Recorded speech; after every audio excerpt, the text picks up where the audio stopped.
¿Cómo le va, presidenta? He cambiado 10 veces lo que iba a decir. Soy un hombre que litiga hace más de 30 y pico de años, vivo de mi profesión. Este es un país con instituciones muy berretas. La justicia debe ser la peor. Así que, y como soy el único juez que no está sometido al Consejo de la Magistratura, permítame hablarle con absoluta sinceridad. No va a escuchar de mi boca defender lo indefendible. Y mire que ejerzo el derecho penal y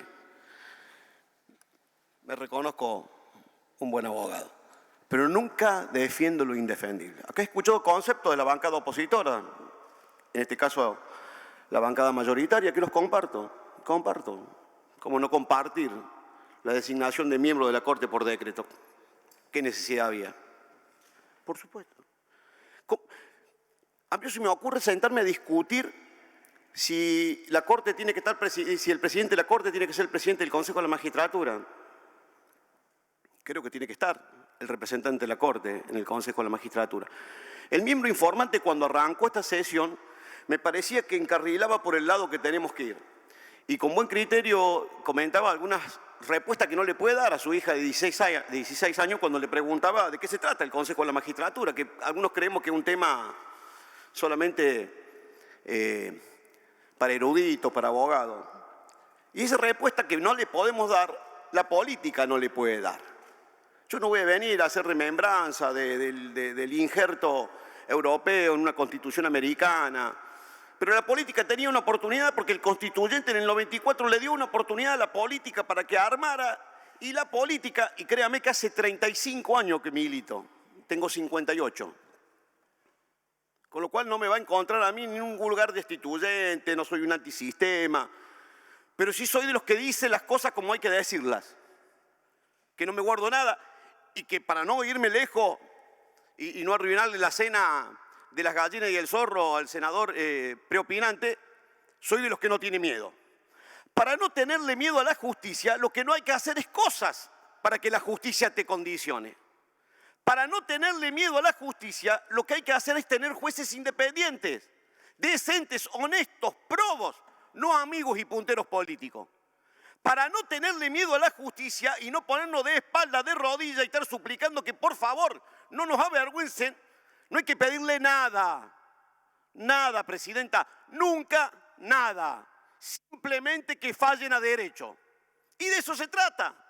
Y la política, durante todo este tiempo, y digo y me hago cargo de la cuota de responsabilidad que me corresponda, con todos los gobiernos, con todos los partidos, agarró el Consejo de la Magistratura y lo convirtió en una caja política, con salarios monstruosos y con decisiones absolutamente incomprensibles. Y como decía otra senadora de nuestra bancada, esta otra oportunidad que deberíamos tener para discutir qué consejos queremos, porque cuando yo le decía que el miembro informante arrancaba por el lado que deberíamos ir, porque en serio, si nos preocupara el Consejo de la Magistratura, estaríamos preocupados por lo que decía el senador Snopek. ¿Por qué te fallan a los 10 meses, a los 10 años una sentencia, un jubilado, cuando ya no quedó nada, no quedó ni la vieja, no quedó nada, entonces desaparece? ¿Por qué te fallan cuando tenés una criatura con dificultades y necesita una droga o que la obra social te habilite un tratamiento y llegas tarde, la criatura se te fue?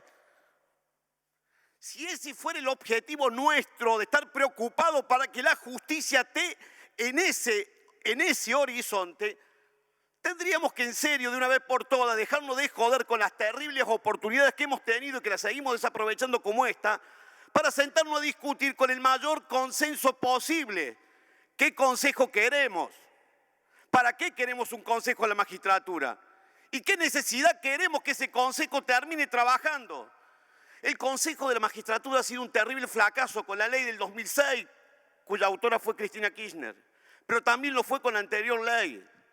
El Consejo de la Magistratura no cumplió nunca, presidenta, con el objetivo que el constituyente planteaba. Entonces después nos llenamos la boca y empezamos, y acá tuvimos que escuchar un senador que me pareció lo más atinado, porque no siendo abogado, siendo un médico, fue que dijo claramente cuál es el concepto de la constitucionalidad, porque acá hablamos los abogados y pareciera que nos comemos los códigos, pero claramente un médico nos dijo Y mira, sí, la interpretación de constitucionalidad la tiene claramente la Corte. Así que ¿qué vamos a estar discutiendo si esto es o no es inconstitucional? Parece de un erudito decir, esto es absolutamente inconstitucional. Si quien determina la constitucionalidad o no de las leyes son los máximos tribunales. Y en este caso, la Corte, es cierto, con una conducta perezosa, inadmisible, terminó fallando tarde y nos puso en un brete. Pero nos da una oportunidad. No lo tomemos como una conducta extorsiva. Nos da una oportunidad para que acomodemos, para que discutamos, para que este sea el debate. Escuchaba al senador Parrilli, con el que tengo un gran respeto. Lo escuchaba hablando, necesitamos involucrarnos en la política judicial. ¿En serio? Necesitamos que la justicia actúe con objetividad, nada más. Ya escuchamos por allá a la misma informante en el 2006 en su reforma hablando de por qué debía ser esta nueva composición de estamentos y planteando esta cuestión. Y ya en aquel momento, y no quiero para ofender a nadie porque no me gusta decirle, la verdad que me preparé toda la campaña para hablarle a la presidenta Cristina y la segunda vez que me toca hablar lo tengo que hacer con usted, así que no me parece justo que yo le lea a ustedes expresiones propias de la miembro informante en aquel momento porque sería bueno que lo escuchara ella. Pero en aquel momento ya estaba enojada con la Corte.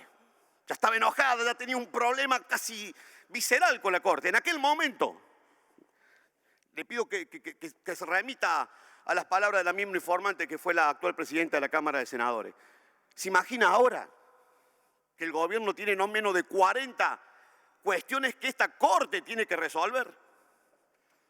Mire si no tendrá motivo para estar enojada y para ponerse y sonrojarse y enojarse y entre todos mirarnos y señalarnos con el dedo como si fuéramos cómplices. Yo le voy a decir, señora presidenta, esta es una nueva oportunidad que la política viene a perder. Una nueva oportunidad para contarle a los argentinos que necesitamos una justicia independiente, no del color del partido que gobierna. Con los jueces no hay que hablar, señora presidenta. No hay que hablar nunca. Y para no tener problema y no tener temores, hay que actuar a derecho. Hay que ser decente. Hay que ser honesto. Uno no puede pasar por la función pública y enriquecerse y después querer que un fiscal o un juez amigo le resuelva sus problemas. Así no funciona la cosa con el ciudadano común. Y ese es el problema que no nos animamos a decir. Cuando le toca a uno y cuando le toca a otro, queremos fiscales y jueces amigos. Y lo que necesitamos son jueces honestos. Por eso este proyecto, como no lo era el del 2006 y como no lo era el del 97, claramente no merece que yo lo acompañe. Así que le adelanto mi voto negativo, señora presidenta.